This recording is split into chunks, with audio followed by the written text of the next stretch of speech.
এরকম অনেক কিছু। তার মানে আমাকে কি করতে হবে, আমাকে সিউইডটাকে কালেক্ট করতে হবে। সিউইড কালেক্ট করার পূর্বে আমাকে আগে জনসাধারণের মধ্যে এই এলাকায় কোস্টাল বেল্টের মানুষের মধ্যে এই অ্যাওয়ারনেসটা ডেভেলপ করা যে হ্যাঁ আমি লিপিড কোথায় কমাই। কারণ এমন একজন মানুষ নাই যে পৃথিবীতে বেঁচে থাকতে চায় না। সবাই চায় সুস্থতা, সবাই চায় বেঁচে থাকতে। কাজে যে জিনিসটা সত্য, সত্য জিনিসটাকে আমি মানুষের মধ্যে জানালাম যে হ্যাঁ আপনাকে একটা রসু বাটেন মানে রসু স্টাডি না খেয়ে আপনি সিউইড খেতে পারেন। সিউইড আপনাকে নিউট্রিশনাল ভ্যালু দিচ্ছে এবং সাথে সাথে আপনার lowering agent, lipid lowering agent হিসেবে কাজ করবে। এইরকম এটা বললাম আমি সিউইড, এরকম অসংখ্য অনেক জিনিস। তো এইটা এই কারণে আমি খুব হাম্বল থ্যাঙ্কস জানাচ্ছি এই এডুআই এবং আমাদের যে এই ইনোভেট এডুআই এবং অ্যাকশন এইড বাংলাদেশ যারা এরকম একটা আয়োজন করেছে। তো এটা আসলে খুবই ফ্রুটফুল, খুবই ভালো একটা আয়োজন যদি আমার স্টুডেন্টরা এটাকে ধারণ করতে পারে। আমার আমার রিকোয়েস্ট থাকবে সকলের কাছে, সকল পার্টিসিপেন্টদের কাছে যে এটা যেন এখানে শেষ না হয়ে যায়।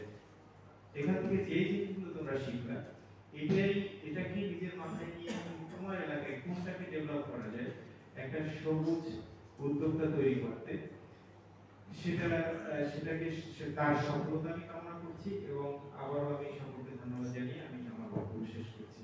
Thank you.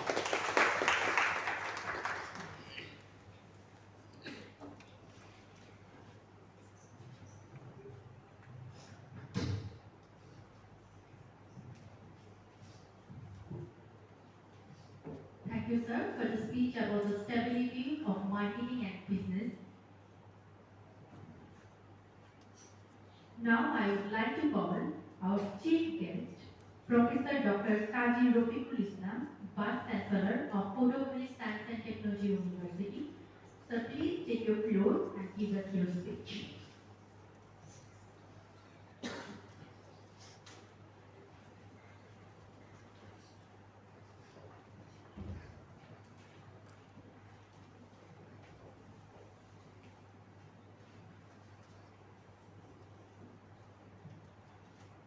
বিসমিল্লাহিররহমানিররহিম। কেরিয়ার ক্লাব আয়োজিত আজকে career guidance session on green entrepreneurship অনুষ্ঠানে উপস্থিত সভাপতি, বিশেষ অতিথি, বাংলাদেশ সরকারের বিভিন্ন পর্যায়ে কর্মকর্তাবৃন্দ, আমাদের উত্তরাখণ্ডী বিজ্ঞান ও প্রযুক্তি বিশ্ববিদ্যালয়ের বিভিন্ন পর্যায়ে শিক্ষকবৃন্দ, আজকে এখানে এন্টারপ্রেনারশিপ কনভেনশনে সিলেক্টেড স্টুডেন্টবৃন্দ, আসসালামু আলাইকুম। আমি গতকালকেও বলেছিলাম যে আমার খুব ভালো লাগতেছে এই বিশ্ববিদ্যালয়ের ভাইস চ্যান্সেলর হিসাবে এখানে এই 3 মাসের মতো আমি কাজ করতেছি। এই কাজগুলো আমি চাই এই বিশ্ববিদ্যালয়ের যে নন পলিটিক্যাল অর্গানাইজেশনগুলো আছে সেই অর্গানাইজেশনগুলোর উত্তর বৃদ্ধি পাক এবং ছেলেমেয়েরা সুস্থ ধারার প্রতিযোগিতা এবং তাদের মধ্যে যে সুপ্ত প্রতিভা আছে সেই প্রতিভাগুলা বিকাশের সুযোগ পায়। গ্রিন এন্টারপ্রেনারশিপ আসলে এই মুহূর্তে শুধু বাংলাদেশ না, সারা দুনিয়ার জন্য খুবই গুরুত্বপূর্ণ। দেখো, তোমরা যদি অ্যান্টিবায়োটিক রেজিস্ট্যান্সের কথা শুনছিলাম, তাই না? তো এই অ্যান্টিবায়োটিক কে আবিষ্কার করছে জানো? কেউ ধারণা আছে? Alexander Fleming. কত সালে? 1929 সালে। সে নোবেল পুরস্কার পাইছে 1945 সালে।